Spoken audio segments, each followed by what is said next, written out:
Usuário de 24horas.com, um viaje mais não está diretamente fora de San Nicolás, melhor conhecido como Bottom Hellweg, caminha com meu colega, não, vários viajes, a fazer reportagem de sushi aqui que você não mira.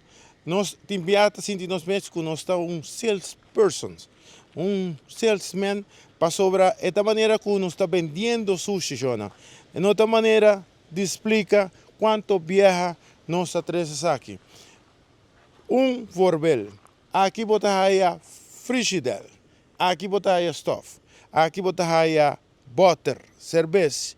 Porque aí energy drink, botar aí energy drink. Porque aí pampers, botar aí pampers.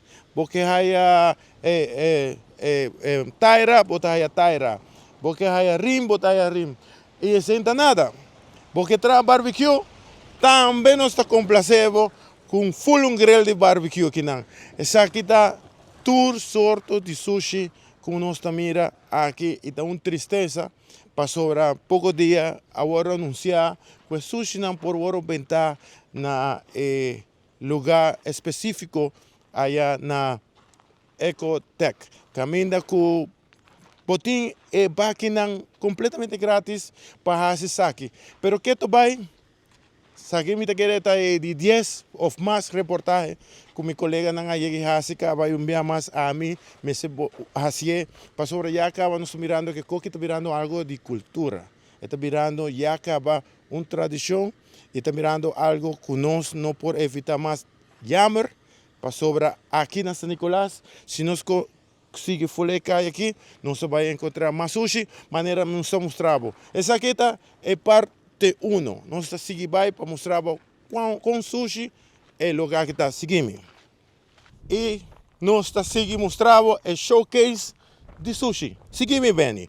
Aqui nós estamos mirando viaje mais, wash machine. Nós estamos mirando mesa.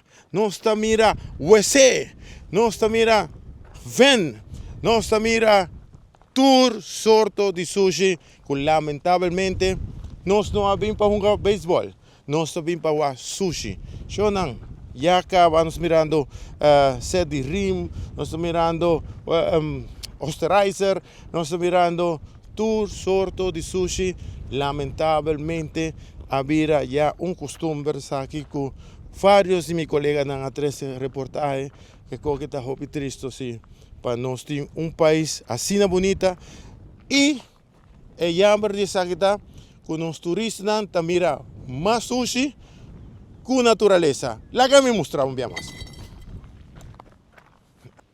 Saquita é turismo novo que nos está oferecendo na Aruba. Lamentavelmente está arriba um caminho que nós estamos tanto local como turista está passa e full cai aqui está contaminado com hasta cabrito morto. Shonan, está uma vergonha para nós tour. Saquita contra nossa saúde, saquita algo que quem lo mira é que você me está aí roupa estranho que é costa aqui, roupa ainda está aceitar. E mirando que é solução roupa de nada bisa, pero não será dam, não será dom, não será kiko, não será outro. Pergunta se sucede, é constante queda suceder mesmo coisa. Há bem com solução para vender sushi a fome completamente grátis. Governo, toda hora nós critica o governo, porque aqui nós não vai criticar o governo. O governo vem com a solução. Conta com boa solução. Há pouco de ter solução aqui. Me te queira chegar o momento de verdade para nós começar a captar a gente que está fazendo dano aqui, que não tem escrúpulo, para sobrar se botasse com aqui, botar gente sem escrúpulo. Aqui tem imagem com turista agora passa Ribecai aqui, também riba uma for de uma que ela vem. Nós que está elogiando os países para ter um país cordial, amável, hobby bonita, hobby natureza, mas aqui vira parte de nossa natureza também. A reportar para o meu servidor Eduardo Lorbe, tras de câmera Ford de San Nicolás, nosso amigo Benny Lee, nos está aí para mim de notícia.